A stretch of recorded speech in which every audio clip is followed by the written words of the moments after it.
Thank you very much, Charlie. I just wanted to start by very briefly adding my words of appreciation to the Fed leadership and organizers for putting together this very important and very public conference. I think it's really essential that these important topics get discussed in broad forum. So clearly, U.S. monetary policy is made in a global context, and so this next session, I think, provides a very important frame into the essential linkages between the U.S. and global economies. And we have two experts who will help to introduce and to lead that discussion. The first speaker is Professor Morris Obstfeld from the University of California, Berkeley. Maury, the floor is yours.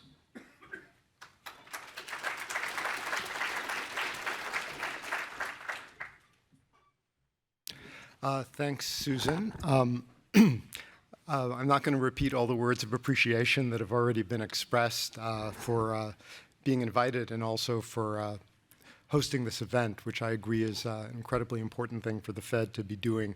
I'll just thank Rich Clarida in particular for twisting my arm ever so gently to get me to actually do this, because it turned out to be a great learning experience for me.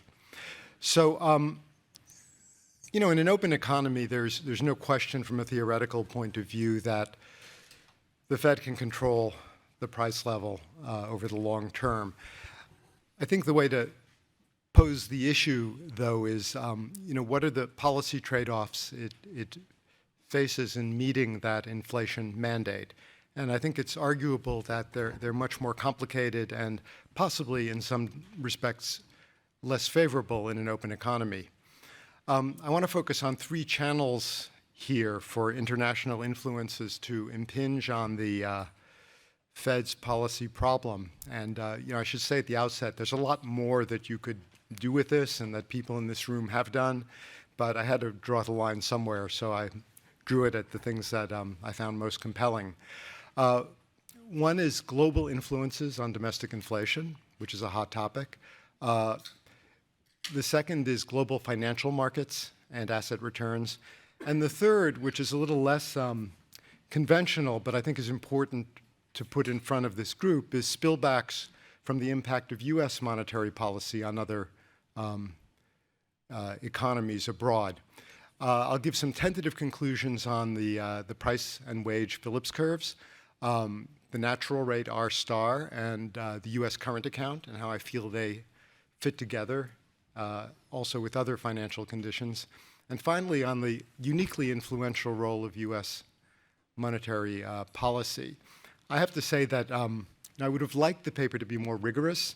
What I discovered in writing it, though, is it's hard to be rigorous, but also there's just a wealth of problems that call out for more scrutiny and research. And so, you know, hopefully I'll be following up on those as well as other folks.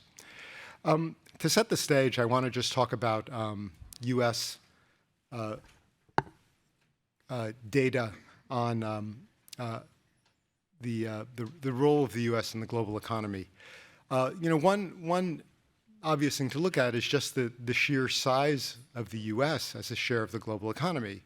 You know, if the U.S. is smaller, the outside world is bigger, it can have a bigger impact. And, you know, interestingly, at market exchange rates, the U.S. for some time has been constant at about a quarter of the world economy. Notice, though, that emerging and developing economies at market exchange rates have grown. This is largely at the expense of Europe and Japan. The picture when you look at PPP-adjusted exchange rates is sharply different, with the U.S. Declining considerably over the last couple of decades. U.S. trade openness has grown, but it remains moderate. Obviously, imports have grown more than exports. That reflects the structural trade deficit of the U.S. But if you look at other measures of trade openness, the U.S. is far behind other countries. For example, what I show here is the import content of exports, a measure of inclusion in global value chains. And here the U.S. is way behind other parts of the world, including Europe. Even if this trade openness appears somewhat limited compared with other countries, financial openness has surged. It surged particularly during the run-up to the global financial crisis. I think that's something that should have been a flashing red light for people. It is to some degree leveled off, although measuring by US gross external assets and liabilities as a measure of openness, as I do here, it's a so-called de facto measure. Liabilities have risen, assets have remained pretty constant, and this is also in line with the US current account deficit and other factors that affect these gross positions. Okay, let me turn to the role of global competition. We've already talked today about the flatter Phillips curve. This is something that is true not only in the US, but globally. It's consistent with the slow pickup of inflation during the recovery, which is something that's true not only in the US, but globally. And one very popular hypothesis is that this is in part explained by international competition. Firms don't want to raise prices in response to domestic slack because they fear the influx of imports from their competitors. Now, interestingly, if you go back to the 35 years ago, 40 years ago work closer to the outset of floating exchange rates, it was a item of faith that the Phillips curve was steeper in an open economy, not flatter. And the puzzle is resolved by noting that what these authors were talking about was the response of inflation to a monetary shock, including the possible response of import prices to depreciation, which was something that was somewhat new under a floating exchange rate. I bring this up to make clear that when we talk about the flatter Phillips curve, we're not talking about that. We're talking about the partial response of inflation to slack only. This is something that's actually pretty problematic to identify econometrically because in principle, the correlation between slack and inflation will depend on things like the policy rule. So it's not always well identified, and this is another reason for caution. What about price competition? Well, if you look at the international trade literature, there's evidence that globalization has lowered markup levels. This is not a universal finding, depending on what countries and sectors you look at, but a good example of a mainstream paper would be Feenstra and Weinstein's JPE paper from 2017. I think it's important conceptually to be clear that that is not the same thing as a weaker price response to slack. And if you look at the theoretical literature, I mentioned a couple of papers here, this becomes pretty clear. Just to try to make this distinction clearer, imagine that price is equal to mu, a markup, times marginal cost. Clearly, if there's more competition, globalization may lower mu, it may lower the markup. And the adjustment to this lower mu may display transitorily lower inflation for some time period. But that's not the same thing as saying that structurally the response of prices to marginal cost is going to be lower in a world that is more globalized. In fact, if firms adjust prices more frequently in an environment of competition, you could get the opposite effect. And the theory kind of bears this out.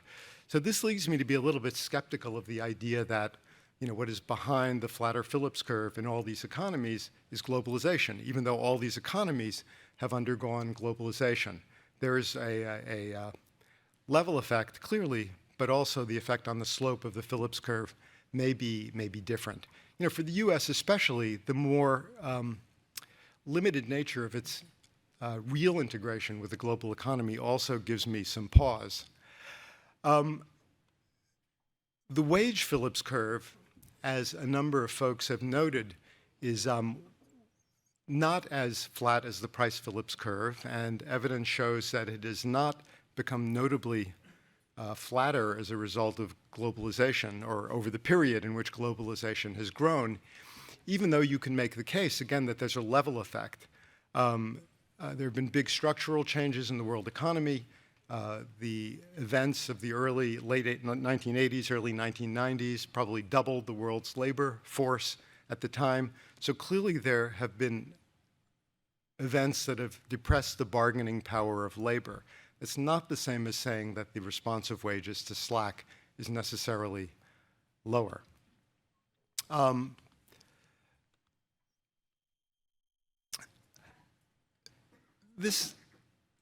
The role of wages and the changing role of wages is nonetheless important.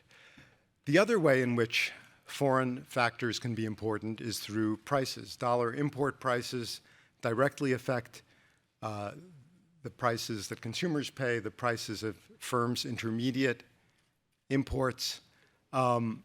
This may take some time to emerge following a monetary shock because so much of US imports are invoiced in dollars. But in principle, if you run a Phillips curve regression, and my discussant, Kristen Forbes, has done some of this recently, you do see this effect of import prices, and I'll show some other evidence on this.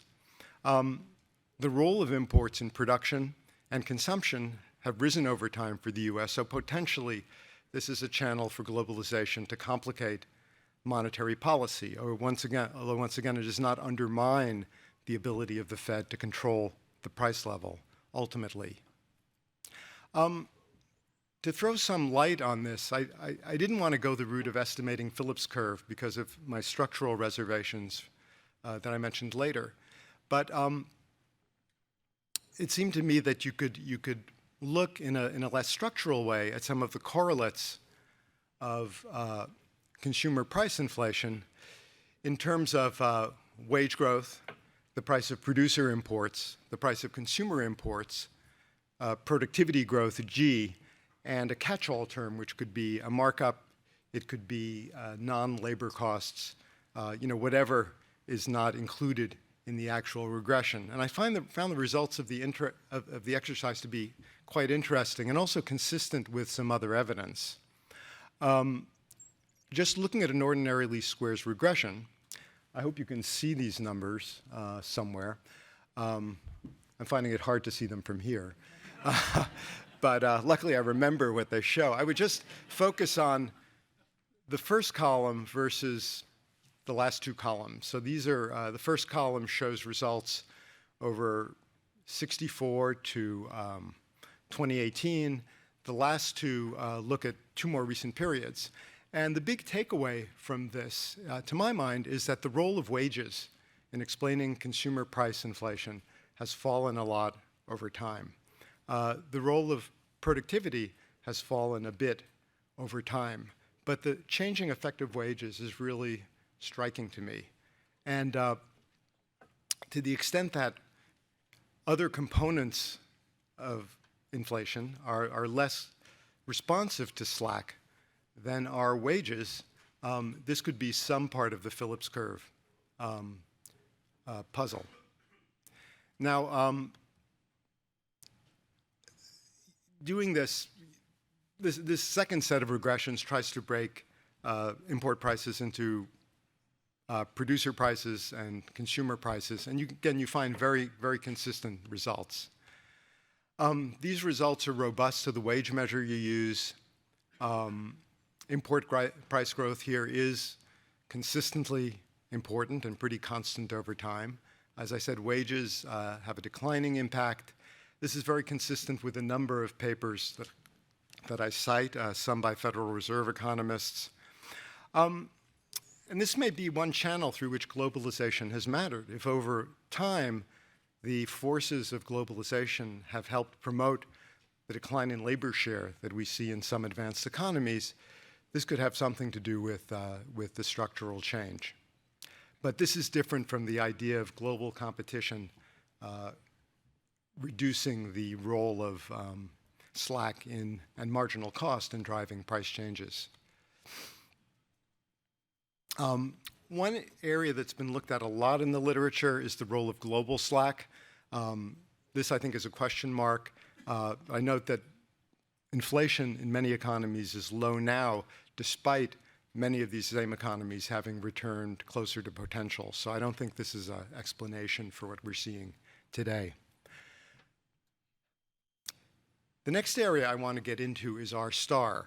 I mentioned the fact that the real integration of the US economy into the rest of the world's economy is somewhat limited, but that's not so true on the financial side. And I think that the financial linkages between the US and the rest of the world hold more of the key to some of the difficulties in getting inflation to rise.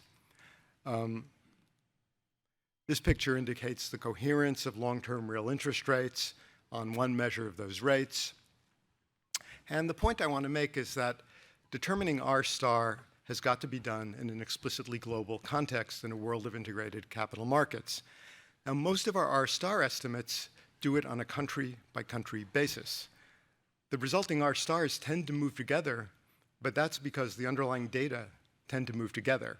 But there's nothing in these structures that impose this co-movement in natural real interest rates.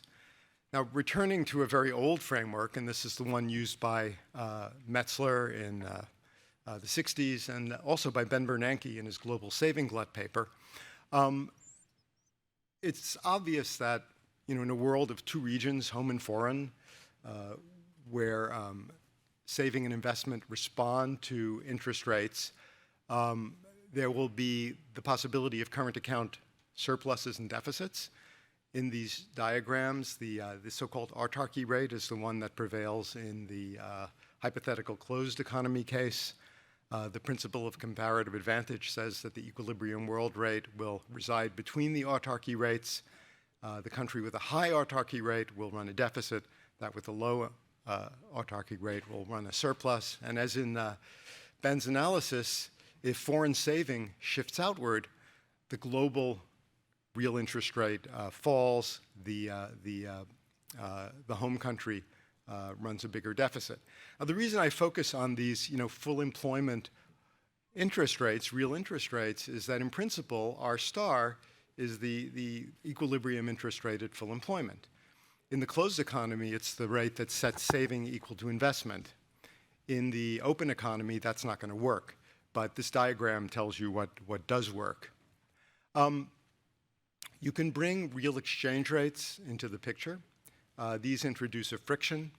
And without going into this in great detail, I draw on a interest parity condition between real interest rates and the expected real depreciation rate, which drives a wedge between countries' real rates of interest, between their R stars. And this is going to be true even in a flexible price model.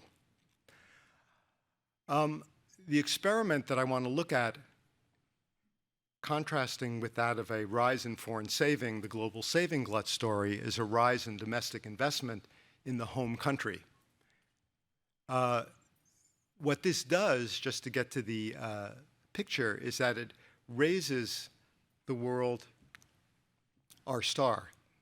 It raises R star in the home country. It raises R star in the foreign country, but there's a wedge between them because a rise in domestic investment in the home country, will lead its real exchange rate to appreciate.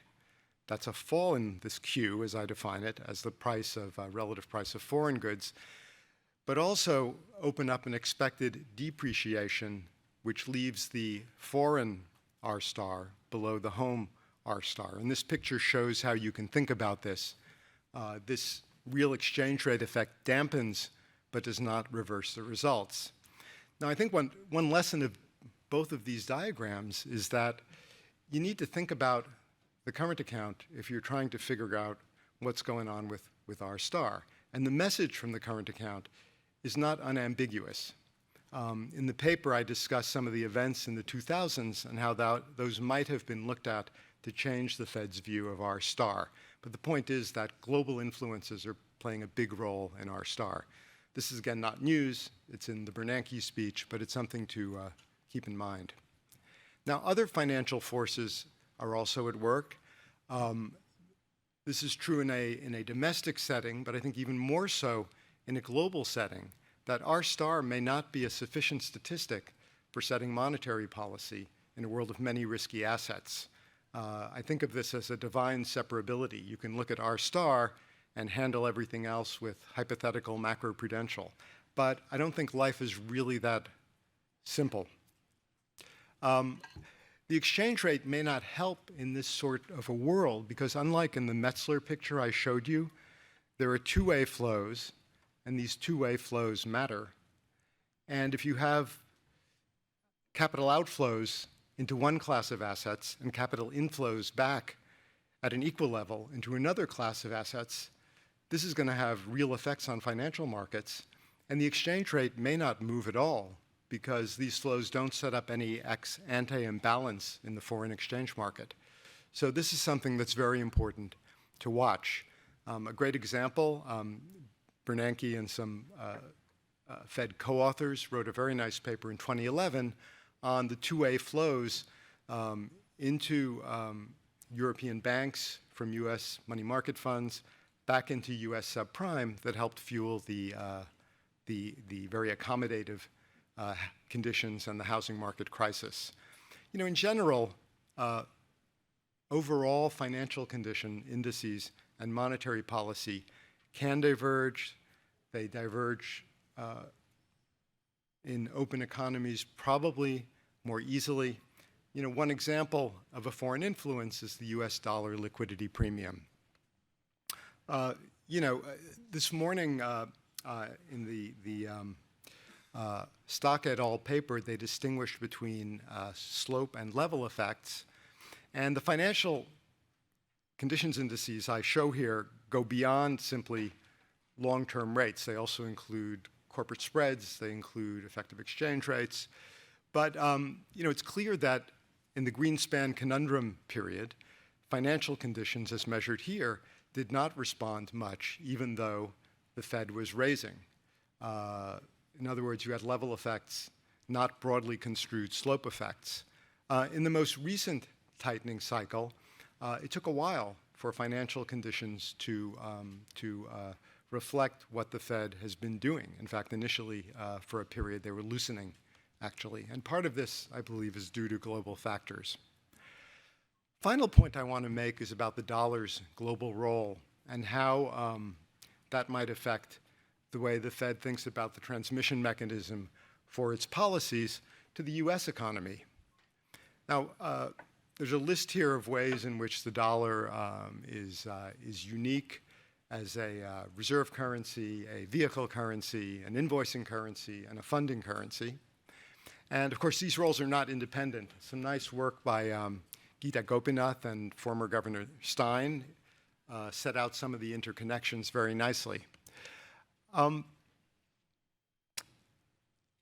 U.S. is particularly dominant as a invoicing currency, and one example of this is just to look at euro area trade. The euro is the other dominant invoicing currency, but even for the euro area, much more of euro area imports and exports from outside the EU are invoiced in dollars than trade with the U.S. would indicate. And this is true even if you correct for EU energy imports, which tend to be invoiced in dollars. In a world like this, it's very possible that an interest rate hike has a powerful contractionary effect through its effect on global trade. If you're a country that invoices its exports in dollars and the Fed tightens, your exports will become less competitive against countries that price in other currencies than the dollar. Your imports will shrink. There are a number of simulation models out there which show the possibility of this result. In terms of empirical evidence, a paper by M&A Boz and co-authors shows that a US dollar appreciation does seem to lead within a year to a contraction of world trade. The importance of the US as a funding currency also implies an important effect of US tightening and dollar appreciation on global finance. Ellen Ray made this point to Jackson Hole a few years ago. Hyun Shin, who's here, has written a lot about this at the BIS. There's strong evidence, and again, I caution in the paper against the possibility of reverse causality, But I think the evidence is on balance convincing that this is the case, that dollar exchange rate changes do affect the tightness of global funding conditions. This can occur on the demand side for credit, on the supply side. If you are a borrower with dollar liabilities, say in an emerging market, dollar strengthening worsens your balance sheet. Dollar appreciation may also, by worsening these balance sheets, affect the value at risk considerations of lending banks, and that's a supply side effect. So overall, this could be a powerful multiplier amplifying the effect globally of US monetary shocks.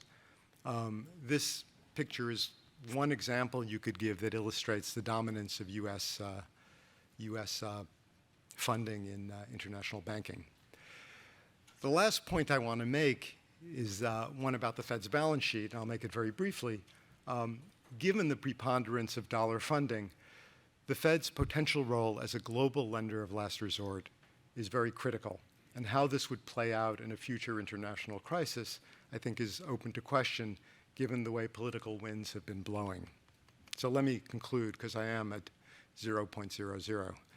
And I know there's the possibility of negative interest rates, but I don't want to go beyond 30 basis points. So global linkages make the world even more complicated and affect the trade-off between the Fed's dual mandate goals of price stability and high employment. And this is so even leaving aside the risk of financial instability, which has big potential effects on output and inflation. Macroprudential instruments can be helpful. I don't think those are a major focus, but I hope we'll be discussing those a lot more tomorrow. An important agenda is to understand the interaction of those with interest rate policies and to shield them from political forces. I think one important international piece of the toolkit here is multilateral cooperation, which particularly in the financial stability realm continues to be critical. I'll stop there.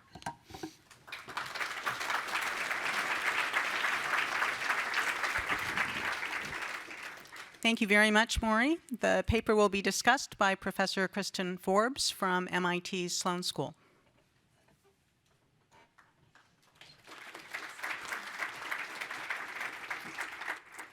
Well, thank you very much, and thank you for inviting me to participate in this. So this is an important paper, and it's actually important to note that there's actually an entire session at this conference dedicated to the global dimensions of US monetary policy. This is important partly to address this misperception that one often hears around the world that the Fed doesn't care about anything outside the US border. That is not true. This is also important to better understand why the rest of the world does matter for the Fed, even though the Fed's mandate is purely focused on domestic variables. So let me say that again, because I think that is critically important in where this paper makes an important contribution.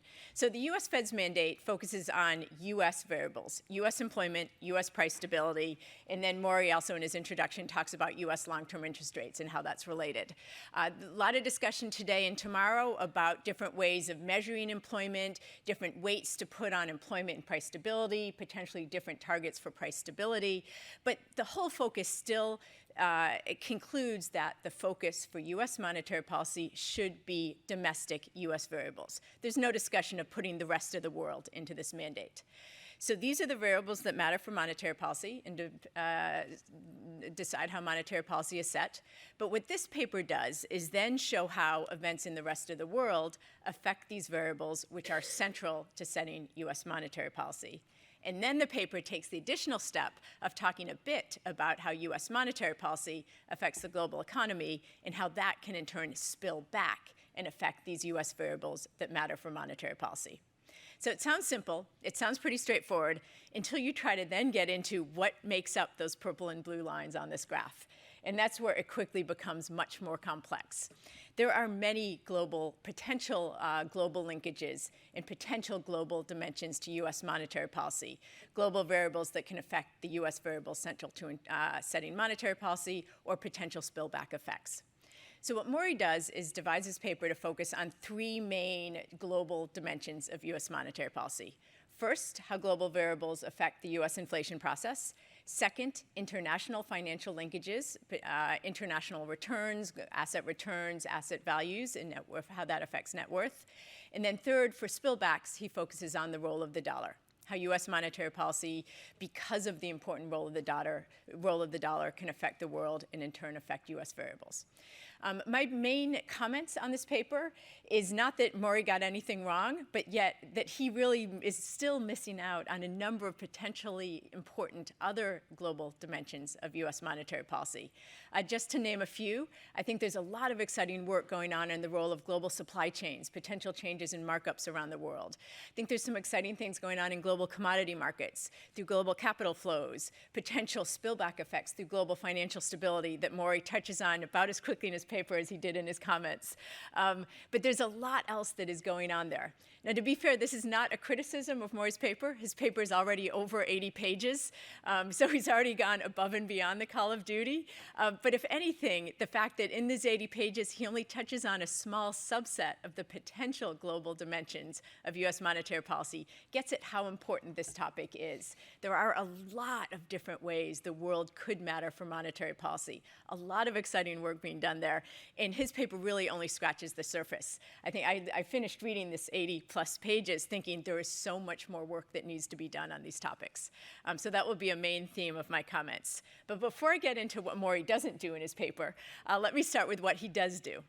So in Maury's paper in one slide, the first, I think, key point to keep in mind, if you haven't had a chance to read his paper yet, is that Maury approaches this question, what are the global dimensions of US monetary policy, with a skeptical attitude. And I'll admit, I was surprised by this when I read the paper. My prior was that Maury would tackle this question with a strong bias that of course the world matters. Of course the rest of the world should be front and center in US monetary policy. Maury is at his core an international economist. He has, along with Ken Rogoff, literally written the book, How We All Learn International Macro. I mean, he is one of the people who took closed economy macro models and made them global. And then on top of that, he spent the last couple of years at the IMF, a global institution. So I thought he would tackle this paper, of course, saying all this stuff matters, all the rest of the world is critically important. But instead, I was surprised to read the paper. He comes in it with a pretty skeptical lens. And he actually pretty quickly rips apart some of the common arguments you hear about why the rest of the world has mattered so much for monetary policy. So he really pushes us to think about why some of these global linkages and global interrelationships could matter for monetary policy, and he dismisses some of the common arguments you hear. So I think that is important because it also makes you take more seriously the channels which he does focus on and which he does think are important. So with that lens, then Maury's analysis is basically divided into three parts. First, he asks, have global factors, global variables, developments in the global economy affected the US inflation process? So shorthand, has it flattened the Phillips curve or kept inflation lower? And there he's skeptical. He is quite skeptical about this global aspects of bringing down US inflation and dampening US inflationary pressures. Then the second major part of the paper looks at international financial linkages, international asset returns, and there he focuses on the important global factor in our STARD, the role of current account balances, the role of changes in international net worth. And there he comes down more strongly that there is a very important global factor in role of these global relationships. And then the third section of the paper, which focuses on spillbacks, focuses primarily on how the important role of the dollar can cause spillbacks because of the role of the dollar in invoicing around the world and funding around the world. And there also he comes through more strongly that there is a very important global dimension of monetary policy and spillbacks. So he pulls that all together, and the conclusions are that global influences matter. There are important global dimensions of US monetary policy, that this can complicate the setting of monetary policy. I wish he talked a bit more about this in his comments, but in the paper he's a bit more about how this can hurt the divine coincidence, make it more challenging for monetary policy to simultaneously attain its dual goals of price stability and full employment. But the key lesson that comes through the paper again and again, and at the end of each subsection and each bigger section and at the end of the paper, is there is much we still need to learn. As he says, an integrated picture of this elephant, the global dimension of monetary policy, still remains elusive. So that, again, at times I found that quite frustrating reading the paper. He goes through these arguments and says, we really don't know, more work needs to be done. Wearing my academic hat, though, the paper was somewhat inspiring, as there is so much more out there for academics to do and add to this debate. So those are the key points in Maury's paper. Now, what I'd like to do next, or for the remainder of my comments, is focus on some of the areas I wish there had been more in the paper, or where I have a slightly different view or slightly different emphasis. And I'll focus on the three main sections of the paper, spend most of my time where Maury is more skeptical, that the rest of the world may not have had a big effect on the US inflation process. And then I'll more quickly comment on the other two sections on international financial linkages and the dollar or spillback effects.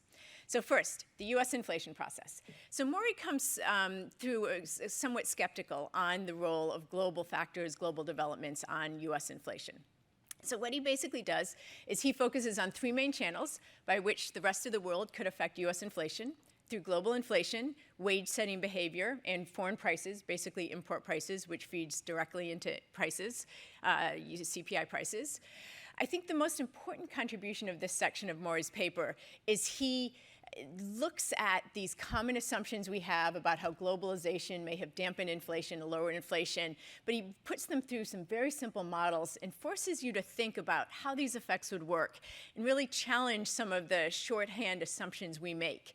He clearly shows, and he went through this in his presentation, we need to think about how globalization could have one-off level effects on inflation versus changing the slope of the Phillips curve and have more permanent effects on how slack influences inflation. Those are very different types of effects, very different implications for monetary policy, and it's important to separate out those effects when thinking about the global dimension of monetary policy.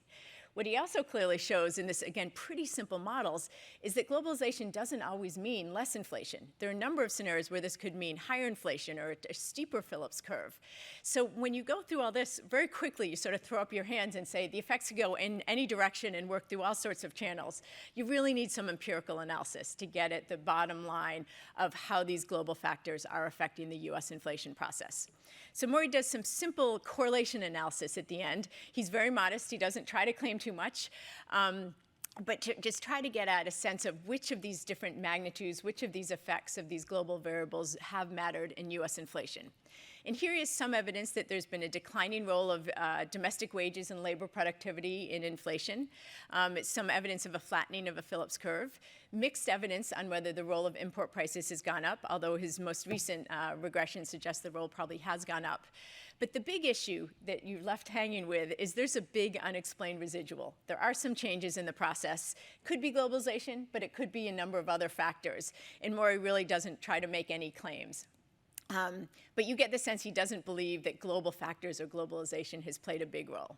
And this is where, again, I find that it's somewhat frustrating in just that this is such an important issue. So much more work is needed in this area. I could easily do a whole paper just in this one subsection. So I want to mention a few of the gaps which I'd like to see addressed, which I think could lead to results that find a bigger role for global factors. I initially hit a list of 10 gaps I wanted. I narrowed it down to 4, just in the interest of time, so I could also talk about other parts of the paper. But here's a few aspects that I think are important if you want to take the empirical work to the next level. First, it is very important to look at changes over time.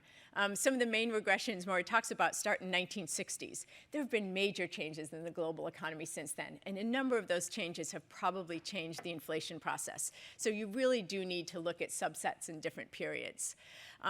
There's also been some nice work recently on the changing role of markups, how global competition, global market power might be changing.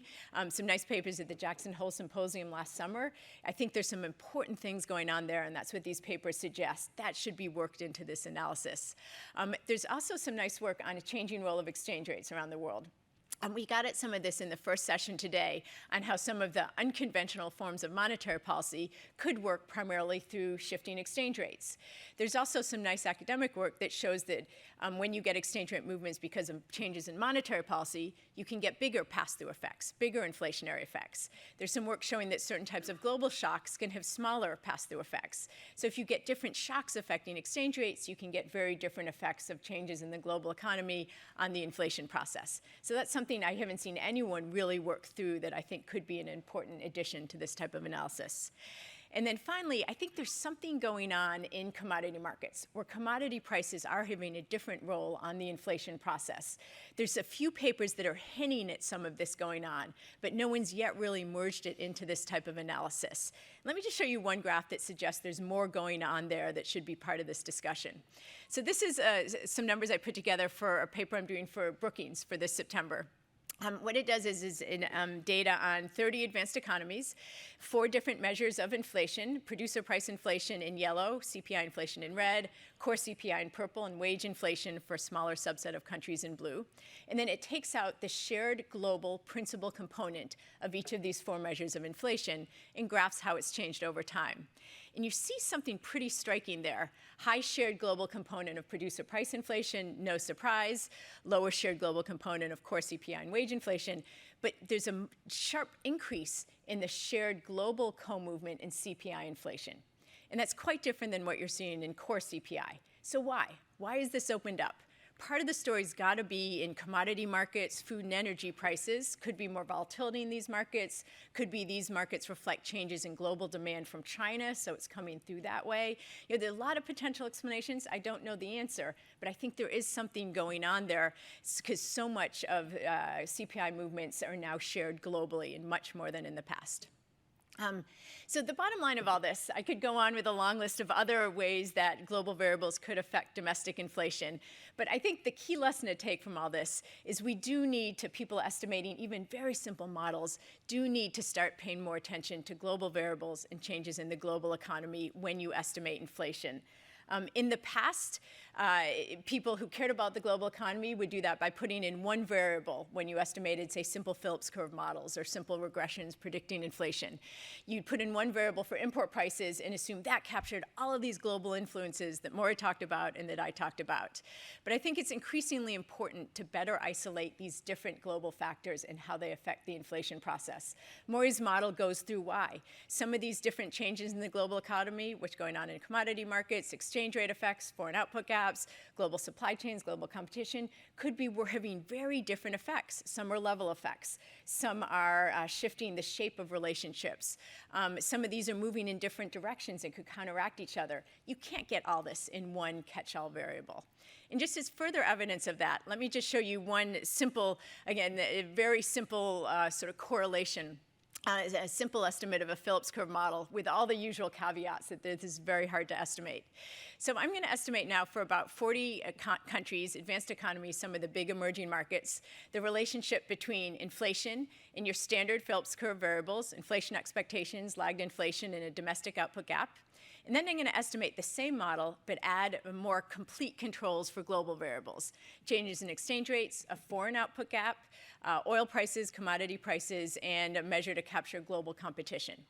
And then I'm going to estimate this model and calculate the errors and see how accurate the model is in predicting actual inflation with just domestic variables, which are your standard controls, or then adding in the fuller set of global variables. And this graphs the error terms, basically. So small is good. You want small error terms where predicted inflation in these models are closer to actual inflation. The black is when you only include the domestic variables. The red is when you include this fuller set of global variables. And what you see is the errors shrink a lot. Even in the super simple framework, some super simple variables, when you include this fuller set of global variables, you cut your errors down by more than half over the last decade. So again, the simple inflation model works a lot better when you do include these fuller global variables. So not definitive evidence, but I think, again, it suggests we do need to include these global influences in our even simple inflation models. So very quickly, the rest of the paper I think the rest of the paper, I more firmly agree with Maury, and I think he's chosen the most important topics. He has a section on international financial linkages, international asset returns. He talks about the international factors affecting our STARD, role of current account balances, real exchange rate determination, and dollar liquidity shocks. The one piece missing from this, I wish there was a bit more discussion about how all of this affects net worth, and in turn, how net worth affects consumer spending. As someone who used to be setting interest rates in monetary policy, I worried more about market movements and asset returns, not so much because I cared if they went up or down on any given day, but because that affected consumer net worth, which affected their spending. But if changes in net worth happen because of some changes in the global economy, will it affect consumer spending the same way as, say, changes in net worth because the value of your house falls? Probably not. I think there's some interesting issues there that would be worth looking at. In the last section of the paper, it was started off to be on spillbacks, how changes in US monetary policy could affect the rest of the world. And then he ends up focusing only on the role of the dollar, whether it's dollar invoicing or dollar funding. My guess is he realized he was already at 80 pages and decided not to talk about other spillbacks, which is entirely legitimate. But my main comment was just that there are potentially some other important spillbacks. How changes in US monetary policy affect the role of the dollar, that affects commodity markets, affect global capital flows, affect crisis risk in other countries. And this is the one section of the paper I actually think if it pushed on it more, there might actually be less spillback and less of a global dimension of monetary policy. The opposite of some of the other sections of the paper.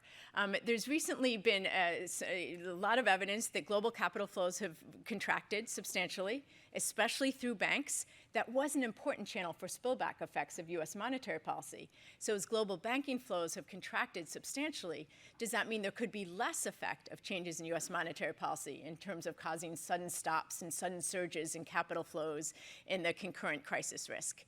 And there's some evidence, if you look at these waves of capital flows, that this may be happening, that there's more stability in some of these global capital flows that used to be correlated with crisis risk. So I'm more than out of time. So my final comment is to take from this paper, Maury's done a very nice job exploring some of the global dimensions of monetary policy. He is very careful in evaluating what he thinks is more important and less important, but the bottom line is he finds some that he thinks are important. But what I take from this is there's still much more we need to learn. There's many other channels that could be explored in much more detail, and in particular thinking about what has changed and if these changes in the global dimensions of monetary policy could be affecting the inflation process and be causing the lower level of inflation than many of our models predict. My gut says yes, it has been playing a role. So thank you.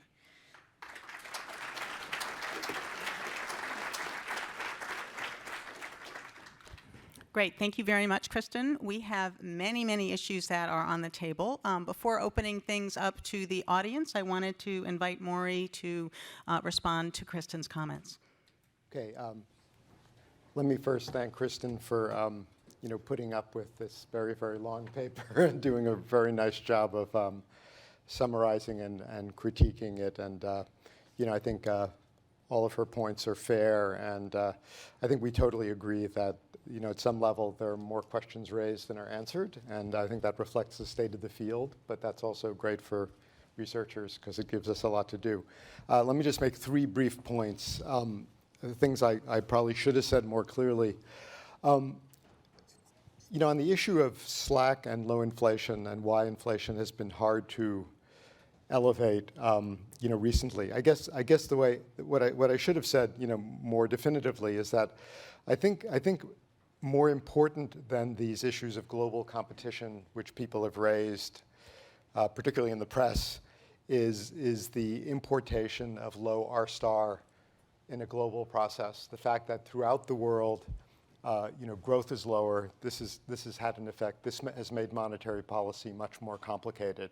And I think that's really where the global influence on the inflation process is coming in through that R-star channel.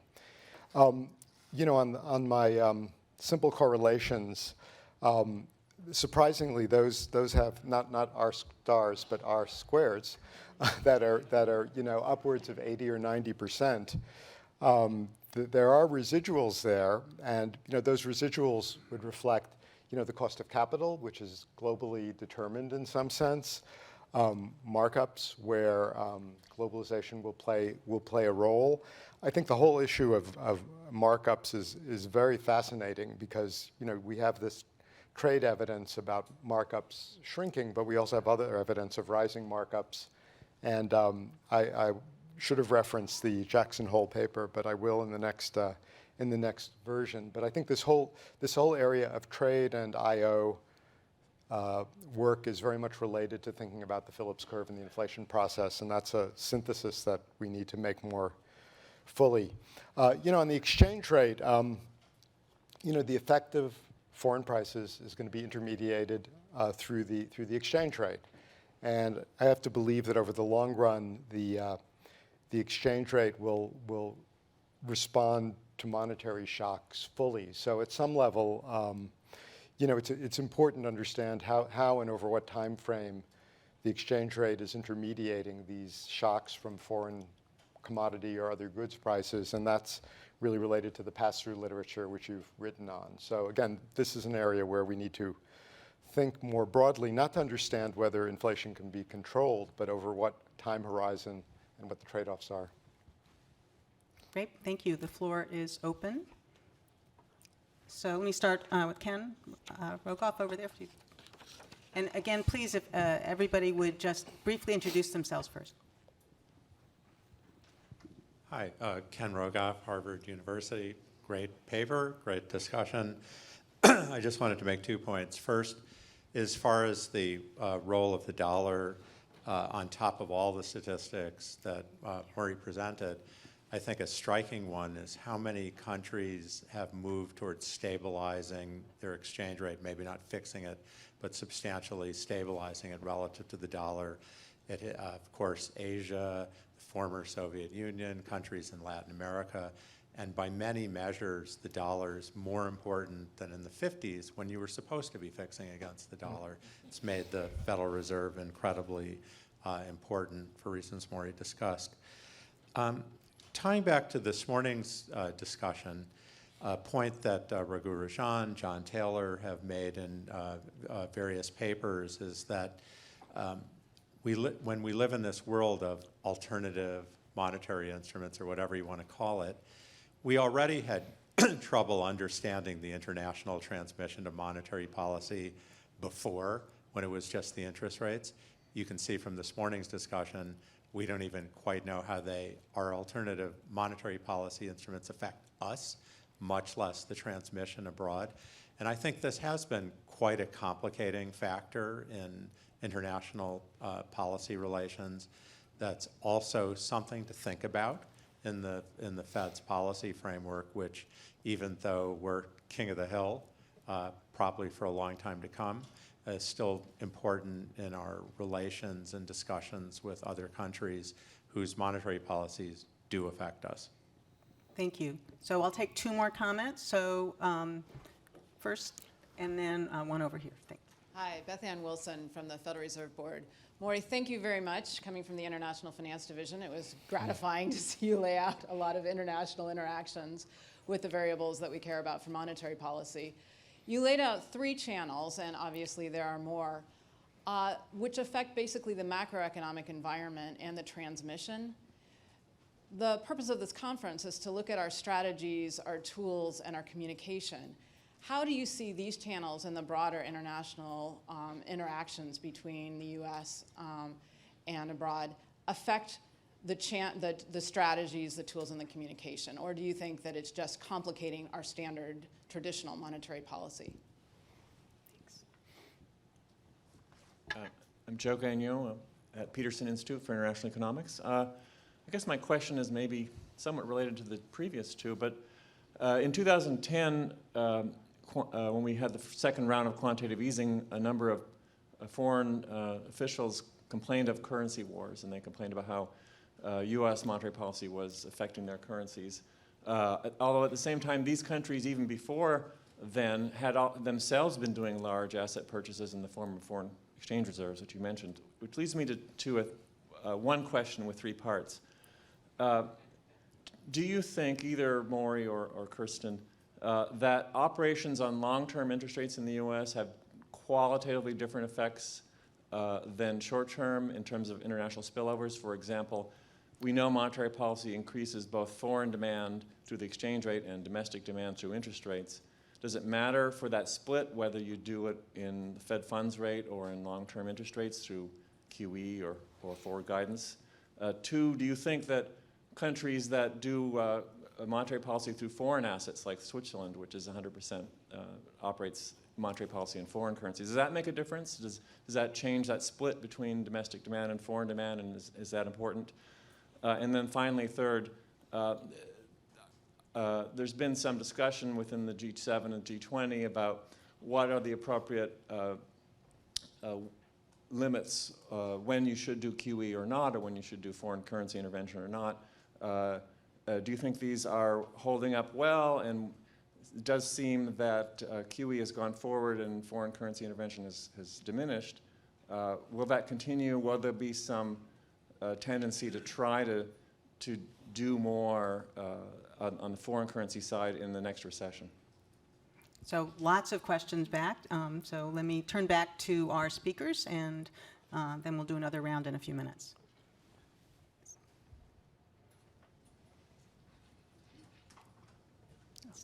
Should I Yeah, just I'm talk? sorry, please. Okay, great. Thanks for those comments and questions. Let me respond. I very much agree with Ken's points. Shocking. Let me talk a little bit to Beth Ann. I think there are a couple of takeaways for the policy process. One is, in terms of how do we think about our star, and think about things like the current account deficit. Now, at some level, I think Ben's global saving glut paper was an attempt to puzzle this out. I think it's very hard to do, but I do think we have to look at a broad set of variables when we try to think about our star. And if I look at something like Laubach and Williams, I don't see the current account in there. I don't see a lot of global stuff. So I think that's an area where we need to think more and have more good research and analysis. The other area is that I just think we should think about the rest of the world, especially this large group of emerging markets, as an amplifier for Fed policy, because what happens there can spill back. Now, informally, this has been recognized. You can point to any number of speeches by Chair Yellen, Chair Powell, saying, "Hey, global conditions, we're worried about them." The liftoff in December 2015 was not followed by anything for a year, pretty much because of the global turmoil that we saw at the beginning of 2016. So these considerations are there, but maybe they should be entering into the policy process a little bit more formally in terms of actually trying to understand, and these are some of the issues Kristen raised at the end, what are the effects on capital flows, how do those affect emerging markets? Sort of eliding into Joe's question, I don't think we have a great handle on the difference between QE and interest rate cuts in terms of affecting emerging markets. And how could this be when we're even arguing, as we were this morning, about the effects of QE, on the domestic economy? And that's critical for understanding whether there are positive spillovers from expansive QE to emerging markets that offset the currency effects. Though those currency effects are also going to be affected by the invoicing in those economies. I agree with Joe that many of these questions are similar to those that are raised by foreign exchange intervention. If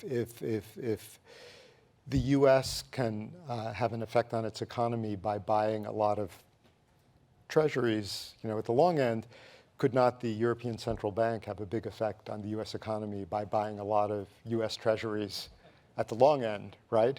So, it's a big question. I think as a policy matter, from the standpoint of emerging markets, particularly smaller emerging markets, we should tolerate their having some FX intervention as a policy tool, not for purposes of currency manipulation or gaining competitive advantage, but as a cyclical tool.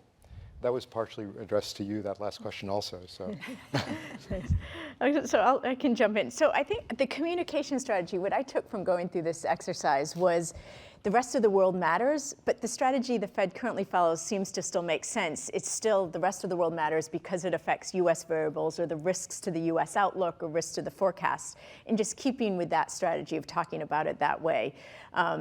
But maybe doing that even more often, because I'm still struck by how often in the rest of the world you hear from policymakers, oh, the Fed doesn't care about us and doesn't care about the rest of the world, but really clarifying how you do think about the rest of the world, but it does have to work through US variables is important. In terms of, are there different effects of QE, traditional interest rate policy on capital flows, currencies? That's a great set of questions. At the Brookings meeting, is it last spring, there was a panel where we were asked to touch on this. So we actually reviewed some of the literature on this for that. And I was amazed at how inconclusive it was. There's certainly some anecdotal evidence that QE seems to work through exchange rates. That's one of the primary channels it works, at least outside the US. I'm not sure about as much for the US. But that's one reason why asset purchases, negative interest rates, things like that are powerful, because they affect the exchange rate and that provides stimulus.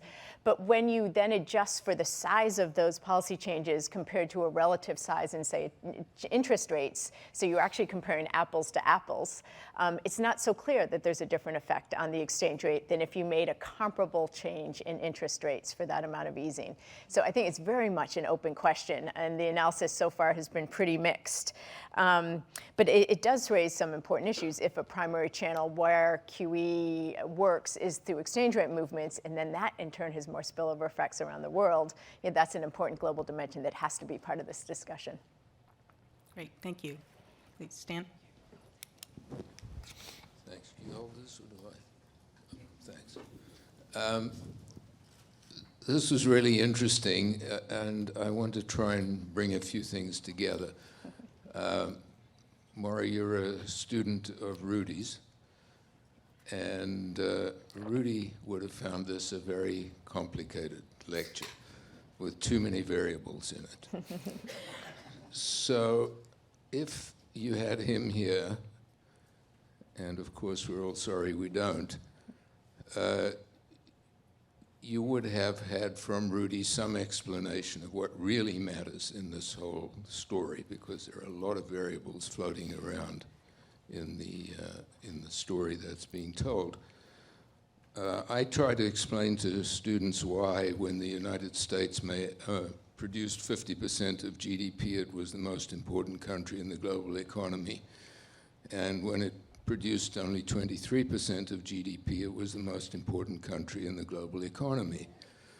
And what was the number that mattered? And I say it matters because there didn't used to be a capital account, and now there is. And they roughly look more or less the same, the two of them together, in their importance to developing economies. But if you were to summarize for an undergraduate or for a congressman,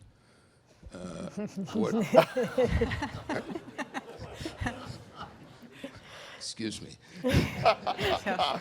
That just slipped out.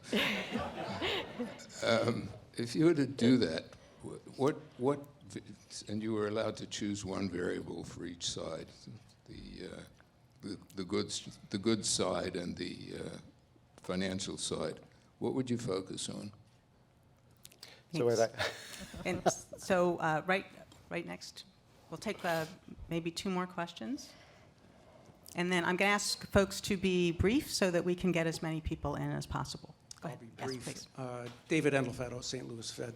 I'm interested in your views on, given the extensive and growing use of foreign dollar-denominated debt, what is your view on the Fed as a lender of last resort, possibly to the world, much like the way we used our currency swap lines during the last crisis? And what might that expectation do to further promote the use of dollar-denominated debt around the world? And how should we be thinking about that? Thanks. And one more, finally, all the way, Rajan.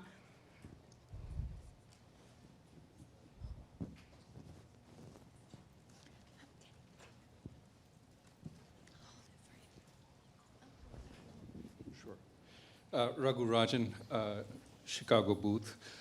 Just pushing on what Kristen just said and what Ken said earlier. I mean, if the spillover effects of monetary policy aren't fully buffered by exchange rate changes, is it, at some time, does it make theoretical sense for central banks to take into account the spillover effects, not just the spillback effects of their policies?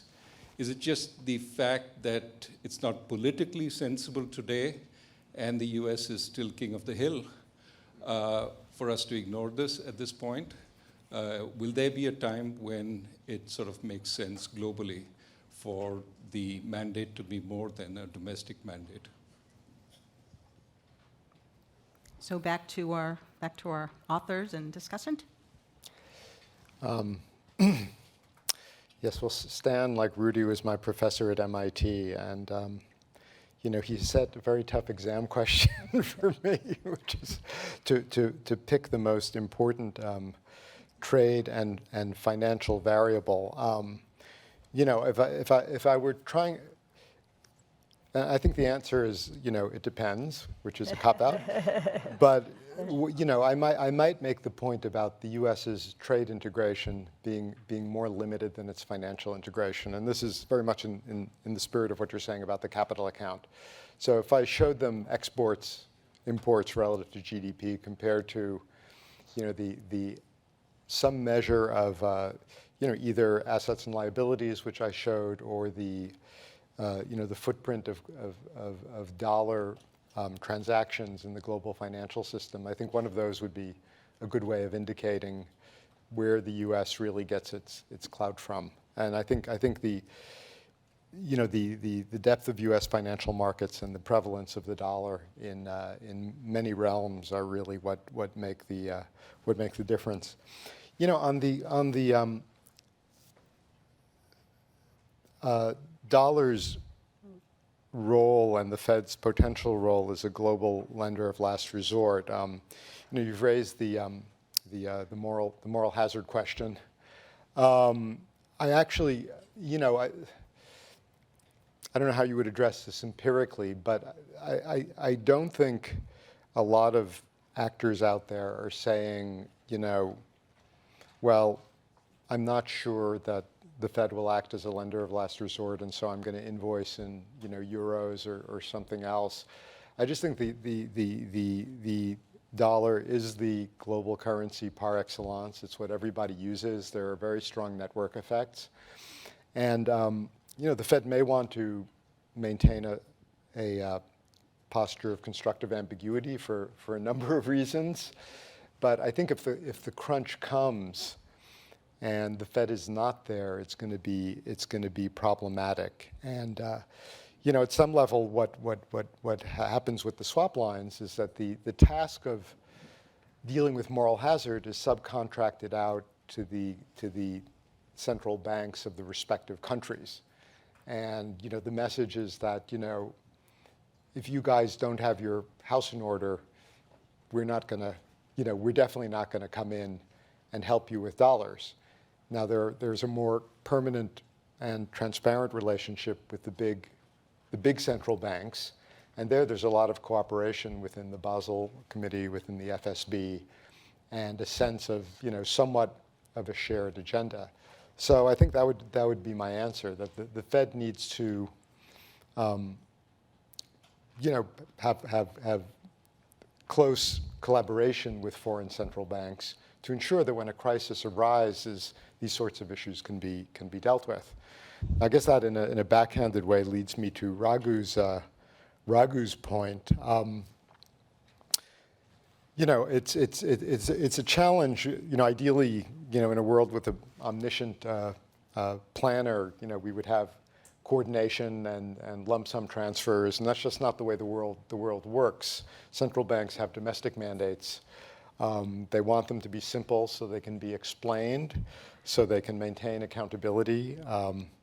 But the point about financial cooperation or regulatory cooperation indicates that it is important that there be a atmosphere of communication and trust among central banks. And so while it may be too much to ask for explicit coordination, I think it's very important to have a good open dialogue within an atmosphere of mutual understanding of common problems, and that can actually be helpful to everyone. I'll just take one of the questions that came up because I see them making signs that we're out of time. So there's a question about the increase in foreign currency denominated debt and what that means for dollar swap lines. My sense on that is the dollar swap lines were very important in 2008 in terms of helping stabilize the global financial system. Hopefully they will remain a tool in the toolkit for the future for the Fed, as there could be circumstances in the future they could be important again for stabilizing the global financial system. But they also should be used cautiously, and it should be clear when they'd be used. Much of the recent increase in foreign currency denominated debt has not been in international financial institutions or banks. It's been in the private sector and corporate sector. And I don't think anyone assumes the Fed would offer swap lines for that, but it should be very clear that that sort of exposure to foreign currency debt is not something that could be backed up by the Fed and should not be expected to be backed up by the Fed. You're talking about some very different situations. One is preserving the stability of important financial institutions or potentially countries. Individual institutions should not necessarily have access to global swap lines and global credit risk. So I think those are just important distinctions to make when talking about this increase in foreign currency debt and what that means for swap lines. Great, thank you very much. Unfortunately, we are out of time, but I hope that the global dimensions will continue to be woven into the discussion in the sessions to follow. Please join me in thanking both our presenter and our discussant.